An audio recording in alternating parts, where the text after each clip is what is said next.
Senior Vice President of On-Field Operations, joining us right now, looking like joining us from some sunshine. Raúl, first off, hello. Where are you? It looks like a great day out there. How you guys doing? I'm in Miami, Florida. Good to see you guys. I'm really happy to be here.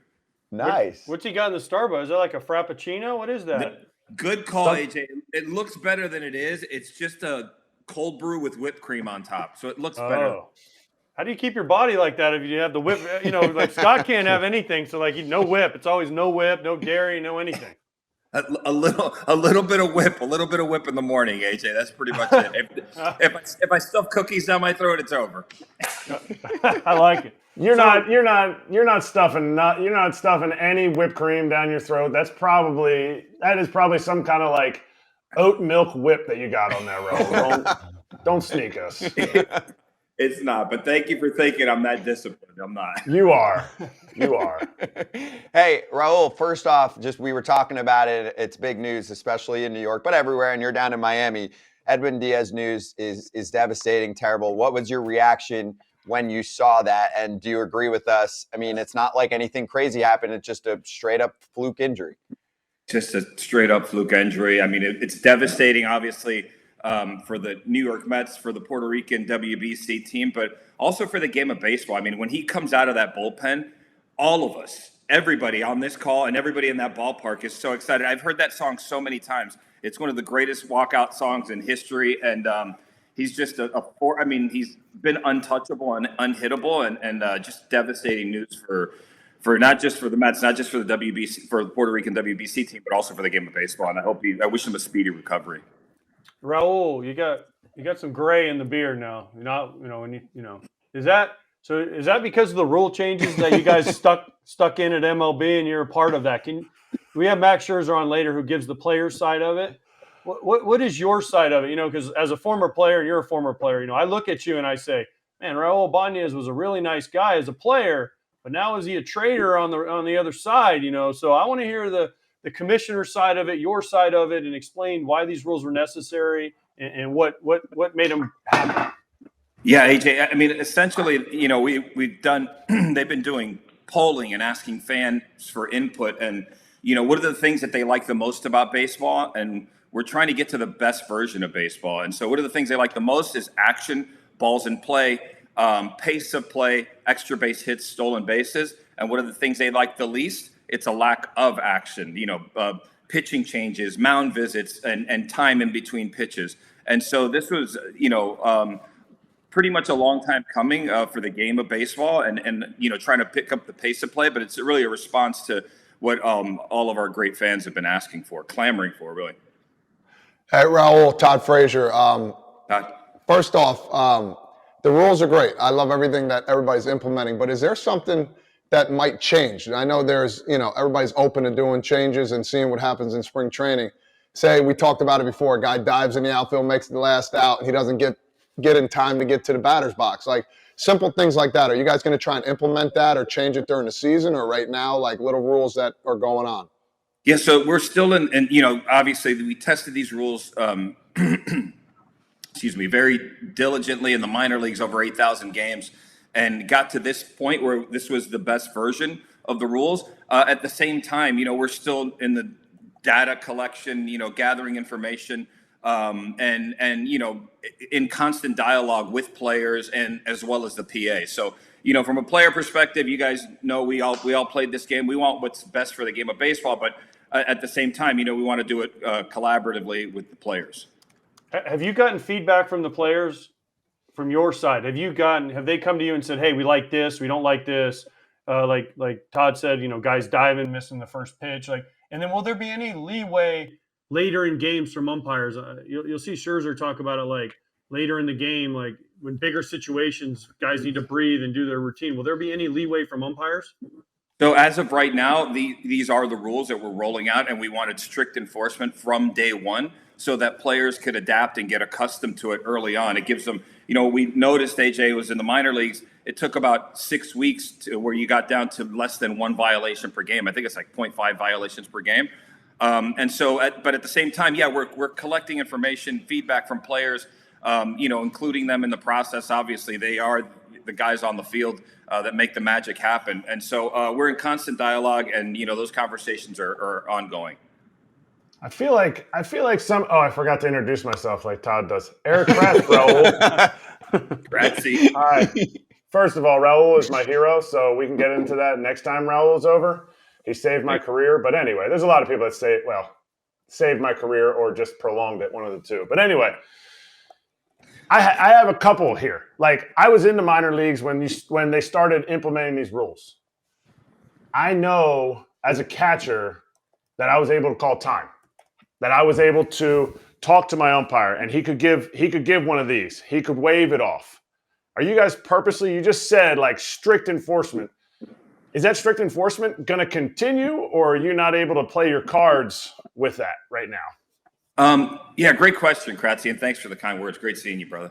I think there's a lot of umpire discretion involved here. So the umpire still has the ability and the authority on the field if he deems it necessary to start the clock over. So that's something that still hasn't changed from those earlier versions. I wasn't here, Kratzy, when the earlier versions were, but there is a lot of umpire discretion. I mean, there are the guys on the field that really control the game. Raúl, what are your thoughts on Scherzer's tactics, like what he did the other day, quick pitch and holding guys off? And I know a lot of pitchers are going to be doing that. Umpires going to have to be strict with this, or there's going to be a lot of problems, I think, coming up. Yeah, there's the memos have gone out, not allowing guys a quick pitch because it's a player health and safety. But when this is what you'd expect from elite pitcher like Max Scherzer. He's going to figure out a way, or try to figure out a way to compete and to win and to beat make the batter in the batter's box, make the hitter uncomfortable. So I totally expect it from an alpha ace amongst aces like Max Scherzer, trying to figure out a way to compete and skew the rules in his favor. At the same time, we have sent out a memo, quick pitches do become a danger to the hitter. And so, the umpire has the ability to stop before, if he sees a quick pitch coming, he has the ability to call time. And if the pitcher comes set too early, and start the play over, and there's a warning there. And if the pitcher does it again, then it will be deemed a quick pitch, and a ball will be awarded to the hitter. Max doesn't give a damn about the hitter. He's like, screw this, I'm getting this guy out. I don't care if I quick pitch or not. Send me all the memos you want. He doesn't care about fines either. Yeah, he's like, I don't care. I'm quick pitching. I'm doing whatever I want. I'm getting this dude out.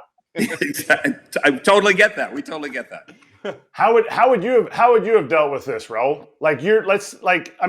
If nobody knows about your career, they better Google you, because it was a legit career that spanned so many different things, like a prospect gone awry to now I'm in the big leagues / I got to reestablish myself / 305 big league pumps. Like, how would you have done it at different parts in your career? How would you have dealt with this? Yeah, Kratzy, I think I would have adapted, right? We would have all had to work on this in the minor leagues, probably making your routine in between pitches a little more efficient. I'd probably not step out of the batter's box as often, and try to figure out a time when the appropriate time to get in the batter's box is, to try to, get some of your tempo. But I think just the preparation thing, I would have just prepared for it and planned for it like we all would have. And like a lot of the guys are doing right now, I've had guys tell me, hey, I don't even leave the batter's box anymore. I just use the routine in the batter's box. I don't leave the batter's box, and I don't look up until right before I'm supposed to. Have any other memos been put out lately here about any situations? No. I'm sure we all read those memos when they came out. So we've been really, trying to get the information to the coaches, managers, front offices, and of course, as well as the players. Nothing has been out as of late that I know of. No. Hey, Raúl, let me get a fan perspective question in there. I've been a huge fan of having a pitch clock for years. I've called for it. Same with the timeouts back in the day when they were unlimited, and every other batter, there was a catcher going to have a 2-minute tea party with his pitcher. So I love most of what's going on here. Here's the one thing I have a legit question on. I think we're fine, but I have seen some fans go, are the games too quick now? Like, what if I show up late? I'm in New York or LA and there's traffic. I'm coming from work, concession stands, like maybe not making as much money. Like, is there a line? I know we talk about pace, right? We want there to be more action, but if there's 2-hour games consistently because you've got, say, Scherzer on the mound Is that too quick? Is there like a kind of a time that we're looking at? Because basketball can control that. For example, most of the games are like 2.5 hours because they've got the clock for everything. Yeah, I mean, you said it best. It's really more about pace of play than it is about length of game and about the crispness of the action on the field. And as we're sitting here doing this, I've brought this up so many times. I'm so glad we have AJ on the call here. The Mark Burley, Cliff Lee, pace of play that's really efficient and the game moves crisply. What we're finding is that there's more action in the game, more balls are getting put in play. And at the same time, our fans are really excited about what's going on the field. I think we're in the middle of something incredible happening in the game of baseball, almost like a renaissance that's coming back right now. It's a really exciting time. But it's really more about the crispness of play and the pace of play than it is about any length of game. So, Raúl, what's next? As a fan, as a baseball fan, more than anything, and then as a former player, like what's next? I know the automatic strike zone's been talked about. I mean, there's all kinds of things. So what's the next rule change / memo you think? Is it the automatic strike zone? I mean, great question, AJ. So we're constantly experimenting in the minor leagues, and in the we have partnership leagues as well. And every team in AAA will have the ABS system the automatic balls and strike. And so, there's one that's really interesting that I got to watch last year, and we've been talking to players about this as well, and is the ABS challenge system, where you get 3 challenges per team. It's really about missing, the egregious call that gets missed, and you could challenge it. The ABS system is running in the background. The hitter taps on his helmet, or the pitcher taps on his helmet, or the catcher does, and you challenge the call, and in about 3 to 4 seconds, the call comes back, whether it stands on the field or it gets overturned. That's one that I got to witness last year. And by the way, going back to the pitch timer, prior to seeing the pitch timer and experience it, I was pretty skeptical, until I got to see it in the minor leagues. That's the one that is right now running in the minor leagues. Which one do you like? The challenge, we've got some really good player feedback too. It's a really interesting thing. So you get 3 of them. You could challenge a pitch in an 0-0 count, 1-0, whatever you want, 2-2. And if you win, you get to keep it. And if you don't, you get to, you lose it for your team. So you go from 3 to 2.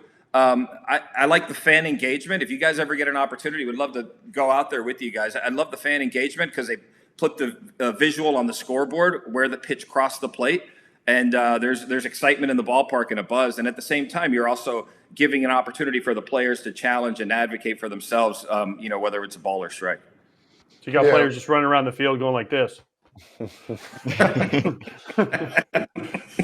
Listen, as a player myself too, my biggest thing is looking at the clock, and that's basically what we've heard from most players is that their biggest thing is, where's that clock? Let me find it, and we go from there. And it's crazy to think now, baseball never had anything. I always talk to people, hey, the greatest thing about baseball is there's no shot clock, there's no time, but this is actually helping too as well. But the clock is the biggest thing, I think, for players. Yeah, it's definitely, there's an adjustment period. I mean, we started out with about 2 violations per game. Then we went to 1.5 violations per game. Now we're down to about 1.1 violations per game. As you know, these are the best players in the world. These guys are adapting. But there is an adjustment period for sure, and we expected that to happen. Hey, so Raúl, we are streaming live on YouTube. So in the fan chat section, Ed said, are they going to give pitchers extra time to get a good grip on the baseball in case of rain, right? If you have to, wipe the baseball off, anything like that, are there umpire designated safety timeouts? Yes, the umpire has discretion, and he's going to, obviously, we're never going to put a player's health at risk. The player health and safety always comes first. But yes, the umpire discretion. If it's wet, if it's muddy, if he can't get a grip, all he has to do is ask the umpire, for the opportunity to dry off the ball or throw out the ball. Yes. So you got we know you're Cuban American. Who are you rooting for here in the end of the WBC? And there's only one right answer. Yeah, I mean, ultimately you want to see a great tournament for the game of baseball, and you want all the right. but I'm excited. I'm excited for Team USA, right? I'm excited for Team USA, and you know, I grew up here. I grew up in the States, so yeah, Team USA. Wait, Raúl, you sound like Todd. Earlier we had Todd on. He said Puerto Rico, Japan, USA, Cuba. He named every team that's still left that was going to win. So we understand that you're hedging your bet. Todd, I totally get that, by the way. I was watching that bit, and I was like, yeah, I totally get that. Hedge the bets. It's smart play. Thank you. Hey, listen, I know who I think's going to win it, but I want to see, like you said, an awesome Final Four here or Final Seven or whoever's left. And I just want to see a dominating performance by the USA, but I think Japan is the team to beat right now. Let's just call a spade a spade. They look like they've been together for years, and they're coming in. And Cuba might be right behind them. I'll just keep going. How about that? I'll just name it. I'll give credit to every team. How about that? But yes, it's been fun to watch, and it's weird. Now we're watching this, and there's no time strains, nothing like this, and it's exciting. So people like watching the game like, man, well, this still could be good, but it's different. You're playing 162 games. This is over, 4 games in each pool play. But yes, it's going to be an exciting finish and more to come, man. Well, also, Todd, Miami's not usually, I mean, let's be real. Miami's not usually filled up like that. I lived there for a long time. Like, this is not a normal game either, Raúl. Like, these are, and the guys say it.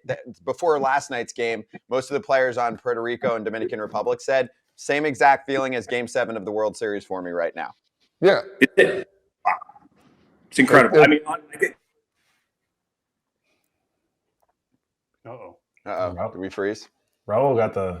I know what he was going to say, because I'm going to be able to do sometimes when someone has bad connection. It's like lip reading, which broadcasters try and do sometimes during games. He was going to say, I get goosebumps.